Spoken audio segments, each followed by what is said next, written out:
एक दिन शाम का समय, प्रदोष का दिन, प्रदोष का दिन, प्रदोष काल, शाम का समय, भगवान देव अधिदेव महादेव माँ जगतजननी पार्वती जी के साथ में भ्रमण पर निकले। देखिए, अगर प्रदोष का व्रत नहीं कर सकते, प्रदोष के दिन आप व्रत नहीं कर सकते, मान लो आपसे भूखा नहीं रहा जाए, प्रदोष का व्रत नहीं कर सकते, प्रदोष के दिन आप भूखे नहीं रह सकते, मंदिर भी नहीं जा सकते, दिया भी नहीं लगा सकते, तो शिव महापुराण की कथा कहती है कि प्रदोष के दिन, प्रदोष काल में अपने ही दरवाजे के पास में देवाधिदेव महादेव का स्मरण कर कर लक्ष्मी की वृद्धि के लिए,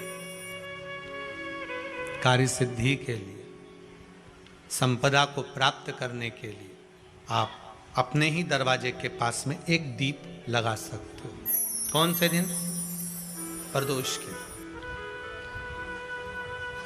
एक बात और अच्छे से समझ लीजिए, जो बच्चे चिड़चिड़े होते हैं, चाहे घर में बेटे हों, बहुएं हों, सास हो, ससुर हो, परिवार में छोटे छोटे बच्चे हों, चिड़चिड़ प्रवृत्ति करते हों या चिड़चिड़ा स्वभाव हो, जरा जरा सी बात में क्रोध आ जाता हो, बोलने का भान नहीं रह पाता हो, शब्दों के बाण चलते हों, तो महाराज प्रदोष के दिन, प्रदोष काल में बेलपत्री के पेड़ के नीचे एक, जो पत्ता आपके पास में हो, पान का मिल जाए तो पान का, पीपल का मिल जाए तो पीपल का, बेलपत्र का मिल जाए तो बेलपत्र का, उस पत्ते पर मात्र थोड़ा सा शहद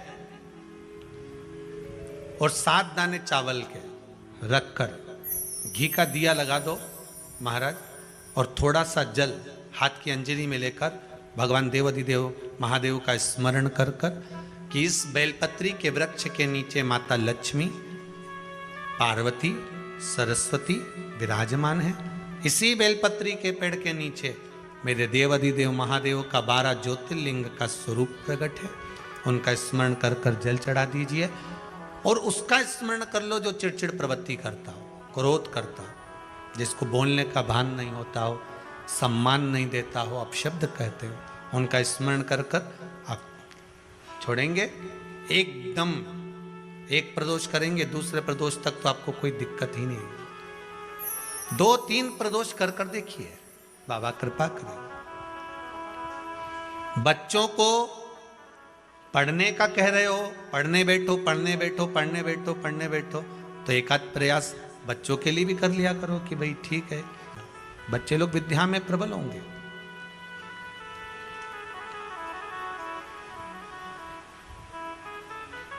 शिव उपासना का जो फल है वह 1000 गुना।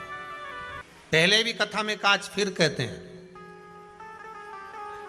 शिव मंदिर में जल बाद में चढ़ाना, शंकर के मंदिर में जाकर पंचामृत स्नान बाद में कराना, शंकर जी के मंदिर में जाकर पूजन बाद में करना, पहले थाली एक और रखकर शिव मंदिर में झाड़ू, पोछा या जो बेलपत्री, निर्माल्य जो भी रखा हो, उतरा हुआ सामान, उसको भरकर कहीं एक और जहाँ मंदिर वाले रखते हो वहाँ ले जाकर रख दो। झाड़ू पोछा एक बार जरूर। पूजन करने से पहले सबसे पहले सफाई का ध्यान रखो और एक विश्वास रखना, आप मंदिर की सफाई नहीं कर रहे हो, फिर निवेदन करूंगा आपको, आप मंदिर की झाड़ू नहीं लगा रहे हो, आप मंदिर की सफाई नहीं कर रहे हो, आप मंदिर में पोछा नहीं लगा रहे हो।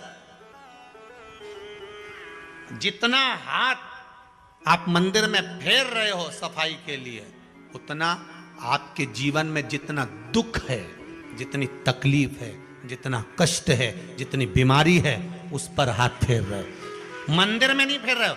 नहीं तो सारी दुनिया में जितने मंदिर हैं, सारे मंदिरों में ट्रस्टियों ने कुछ ना कुछ लगा के रखा है। स्वीपर आता है, साफ करके जाता है, ये आएगा सफाई कर कर जाएगा, पंडित जी होंगे तो बुआरी लगा देंगे, पंडित जी होंगे सफाई कर देंगे, उन्होंने तो पंडित जी को बोल के रखा कि साफ कर दो, पंडित जी करते भी हैं, पर पहला फर्ज आपका है कि आप मंदिर में आए हो तो पहले आप सफाई करो। क्यों? क्योंकि हम उसका द्वार साफ रखें।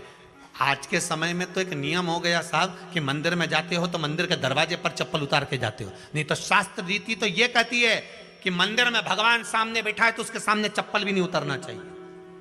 तो कई लोग कहते हैं मंदिर के अंदर थोड़ी ना उतार, हम तो जीने से भी बाहर, एकदम गेट के बाहर वहां उतार, पर सामने तो है ना, सम्मुख में तो है। तुम्हारे यहां अगर 4 लोग दिवाली मिलने आते हैं ना तो तुमने चप्पल रखने का भी स्टैंड बनाकर रखा है, साइड में उतारिए, दहली पर मत उतार देना, थोड़ा साइड में उतारो, सामने से सब आते जाते रहते हैं, सामने उतारो, सम्मुख में क्यों उतार रहे हो?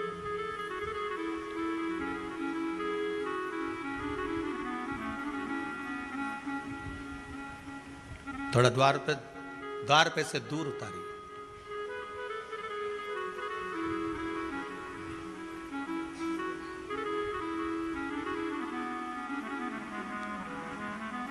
अभी तो कुबेरेश्वर धाम में काम चल रहा है, आप लोग जो दान दे रहे हो, आपके दिए हुए दान से निर्माण चल रहा है। अभी तो आप पहनकर जूता चप्पल भी अंदर आ जाते हो, भले दूसरे मंदिरों में चप्पल पहनकर हमने देखा है, आधिकाधिक मंदिरों में, ब्रजभूमि पर भी बहुत मंदिरों में लोग अंदर जूता पहनकर चले जाते हैं, पर जब तक बाबा नहीं बैठा तब तक तो आप पहनकर आ रहे हो। जिस दिन बाबा कुबेरेश्वर धाम में आकर बैठ गया उसके बाद वो दोनों गेट पर चप्पल बाहर ही रहेगी। आओ आप, कंकर से शंकर, शंकर जब शरीर से लगेगा तब सुख भोगोगे, आनंद भोगोगे, सुख की प्राप्ति। अपने द्वार पर भी कितना सुंदर लिखा है भविष्य पुराण के अंतर्गत, और विष्णु पुराण में भृगु बाबा का चरण का चिन्ह भगवान विष्णु की छाती पर रहा। भगवान विष्णु की छाती पर भृगु बाबा के चरण का चिन्ह रहा।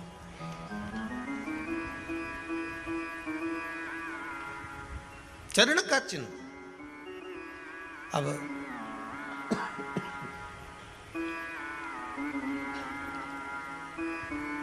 भविष्य पुराण में लिखा है कि अगर हम मंदिर के द्वार पर घर के चौखट के एकदम सामने चप्पल उतार देते हैं 7 बार दिन भर में से, कितनी बार? 7 बार विष्णु पुराण कहती है ऐसा कोई दिन नहीं होता जिस दिन दरवाजे पर 7 बार लक्ष्मी आकर खड़ी नहीं होती हो। कल एक कथा कही थी आपको कि प्रत्येक मनुष्य के भाग्य में सुख लिखा है, केवल मंथन करना। भविष्य पुराण कहती है 7 बार लक्ष्मी प्रत्येक मनुष्य के दरवाजे पर जाकर खड़ी होती है, पर द्वार पर चप्पल पड़ी होने के कारणवश वो लौट कर चली जाती है। बहुत ध्यान दीजिएगा महाराज, थोड़ा सा आपको बुरा लगेगा, लग जाए, पर शिव पुराण है, जीवन संवार देगी तो अच्छी बात है, जीवन संवार दे तो अच्छी बात है। मंदिर के द्वार पर हम जब चप्पल छोड़ते हैं, जिस मंदिर की चौखट पर चप्पल छोड़ी है, आप जितनी देर आराधना में लगे रहते हैं उतनी देर तक आपकी चप्पल पर जितने लोग लांग कर जाते हैं, जितने लोग लांग कर प्रवेश करते हैं, उसका भी दुख आपके भाग्य में आता चले जाता है। ध्यान दीजिएगा जरा, चप्पल का भविष्य पुराण में पढ़िएगा कवि की पादुका का महत्व क्या है, पादुका किस ओर उतारना चाहिए, पादुका को कहाँ रखना चाहिए, किस जगह पर बुआरी झाड़ू को रखना चाहिए, किस जगह पर चलनी को रखना चाहिए, सुई उस सुई को जिस हाल में सब बैठते हैं उस हाल में क्यों रखा जाता है? सुई तो इतनी सी है, पर जिस हाल में सब बैठते हैं उस हाल में ना तो झाड़ू रखते हैं, उस हाल में ना चलनी रखते हैं। भैया क्यों नहीं रखते? कारण क्या है कि जिस हाल में सब बैठकर बात करें, आवक जावक की बात हो, व्यापार की बात हो, लक्ष्मी की बात हो, प्रेम स्नेह की बात हो, आपस में बैठकर सब चर्चा कर रहे हो, अगर वहां छलनी होगी, झाड़ू होगी, तो बैठे बैठे बात करने में विवाद चालू हो जाएगा। 15-20 मिनट तुमने बहुत प्रेम की बात करी, अच्छे से बात करी, पति पत्नी बहुत प्रेम की बात कर रहे थे, मालूम पड़े बात करते करते से कब झगड़ा उत्पन्न हो जाए तो समझ में नहीं आया। हमारी बहू को क्या हो जाता है, बैठे बैठे बात करते करते झगड़ा कर देती है, जरा सी बात में झगड़ा चालू हो जाता है। कारण क्या है, जिस हाल में तुम बैठ रहे हो, जिस कमरे में तुम बैठ रहे हो, जिस हाल के अंदर सब बैठकर चर्चा करते, बात करते, चित्त करते, आपस में बैठकर सब लोग एक दूसरे के बातचीत करने बैठे हैं, आय व्यय देखने बैठे हैं, दुकान व्यापार की बात करने बैठे हैं, उस जगह पर भी झगड़े का क्रम कहां से आ गया, एक ना एक का मुंह क्यों फूल गया, कारण क्या था, कोई बात टेंशन क्यों आ रहा है, मतलब उस हाल में या तो चलनी रखी है या झाड़ू रखी है, भले तुमने सोफे के नीचे फंसा दियो, भले तुमने पीछे फंसा दियो, पर पड़ी जरूर है, रखी जरूर है, कहीं ना कहीं पड़ी होगी। क्यों कहते हैं कि जिस हाल में आप बैठ रहे हो, जहां पर आप संपदा की बात कर रहे हो, दौलत की बात कर रहे हो, व्यापार की बात कर रहे हो, व्यवसाय की बात कर रहे हो, उस हाल में अगर कहीं कैलेंडर टंगा हो, कोई सामान ऐसा रखा हो, कोई पर्दा ऐसा लगा हो, कोई चीज ऐसी लगी हो, तो उसमें एक सुई उसमें रख दीजिए। क्यों कहते हैं, हमारे यहां दूल्हा भी जाता है ना, तो उसका जो साफा बनता है या जूता उसको पहनाते हैं, उस तक में पिन टच करके भेज देते हैं। बोलो सही है कि गलत है? दूल्हा तोरण लगाने जा रहा है, दूल्हा तोरण देने जा रहा है, तो उसके जूते में भी पिन घुसेड़ कर भेजते हैं, पिन लगाकर भेजते हैं, उसके साफे में पिन लगाकर भेजते हैं। एक भले सुई नहीं लगाएंगे तो आलपिन लगाकर भेज देंगे। क्यों भेजते हैं, उसका कारण क्या, कि लक्ष्मी को लेने जा रहा, संपदा लेने जा रहा, और जिसको वो ब्याह करने जा रहा है उसका संबंध सुई और धागे के संबंध जैसा हमेशा सिला हुआ होना चाहिए, उधेड़ा ना जाए, कैंची जैसा कटा हुआ नहीं होना चाहिए। एक एक प्रमाण को जरा देखो तो। पर दुनिया के लोग कहते हैं साहब हमारे यहाँ तो सुख नहीं है, शांति नहीं। शांति तुमने भंग करी, कोई दूसरा भंग करा। चप्पल उतार दी दरवाजे पर, मंदिर के द्वार पर। हम तो यहाँ तक कहेंगे पशुपति व्रत करने जा रहे हो, पशुपति व्रत को धारण करने जा रहे हो, एक सोमवार मत पहनो चप्पल, जब मंदिर जा रहे हो तब दिन भर पहनो, मंदिर जाओ मत पहनो। कोई जरूरी है कि मंदिर पहनने चप्पल पहनना जरूरी है? मत पहनो। मंदिर के द्वार पर जहां भगवान विराजे हैं उसके द्वार पर अगर आपने चप्पल उतारी है, आप तो अंदर चले गए, पर जितने लोग लांग रहे हैं उसका मालूम, उसका स्मरण कितना कितना गया। छाता, चप्पल, आसन, मांग का टीका, इसका भी वर्णन पहले कर चुके हैं कथाओं में, आप लोगों ने सुना होगा। छाते का भी वर्णन किया, किसी का छाता बारिश में तुम लेकर आ गए, पानी गिरने लगा, जी जी तुम्हारा छाता देना, छाता तो लेकर आ गए, पर जितने दिन तुम्हारे घर में रखा हुआ है उतना दिन तक हिसाब लगा कर रखना कि 15 दिन रखा तो तैयारी रख लेना, 15 दिन में कितने घंटे हुए, कितने घंटे कितने पल, उतना आपको दुख भोगना पड़ेगा। दूसरे का छाता आया, इसलिए कोई प्राण छोड़ता है, मरता है, तो उसके पद में यही सब चीजें देना पड़ती। क्या क्या बोलते जाओ, छाता, चप्पल, आसन, माला, सब देना पड़ता है। बोलो देते कि नहीं देते? तो क्यों देना पड़ता है छाता? क्या काम का कि छाता देना पड़ेगा? क्या व्यक्ति 24 घंटे क्या धूप में रहता था कि पानी में रहता था जो छाता देना पड़ेगा? चप्पल क्यों देना पड़ेगा? किस लिए देना पड़ेगा? उसका शास्त्र प्रमाण।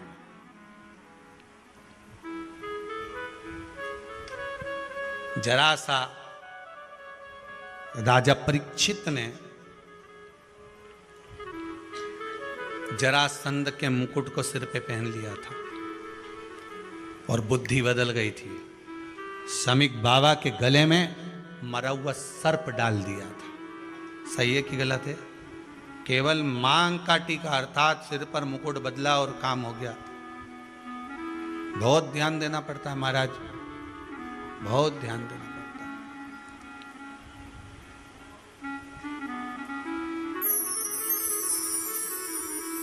तुम्हारी चप्पल कोई ले गया, तुम रो रही, किसी ने पूछा क्या हो गया? मेरी चप्पल कोई ले गया था, फिर मैं दूसरे की ले गई। तुम्हारी से कोई दूसरा ले गया, तुम दूसरे की ले गई।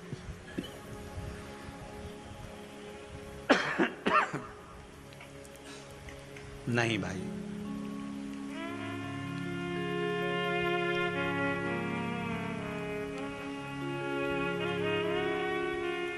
उसको प्राप्त करने के बहुत तरीके हैं। एक सत्य बात कहें, 7 बार लक्ष्मी प्रतिदिन मनुष्य का द्वार झांकने के लिए आती है। ऐसा कोई दिन नहीं जाता जिस दिन तुम्हारा भाग्य भगवान पलटने के लिए नहीं बैठा हो। वो तो इंतजार करता है कि ये गेंद फेंके और मैं चौका छक्का लगा दूं। वो कहते हैं ना, 1 ओवर में कितनी गेंद फेंकते हैं? जम के बोलो। अरे 1 ही फेंकते हैं। 1 ओवर में कितनी गेंद फेंकते हैं? 1। वही गेंद बार बार फेंकते हैं ना। गेंद तो 1 ही है नहीं। वो तो बार बार गिनाया तो 6 बार गिना, तो फेंकी तो 1 ही है कि बदल बदल के फेंक दी, पीली नीली हरी गुलाबी? नहीं, 1 ही है।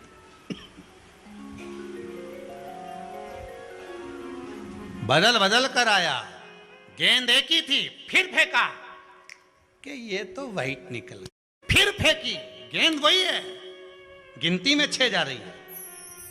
1 साल निकल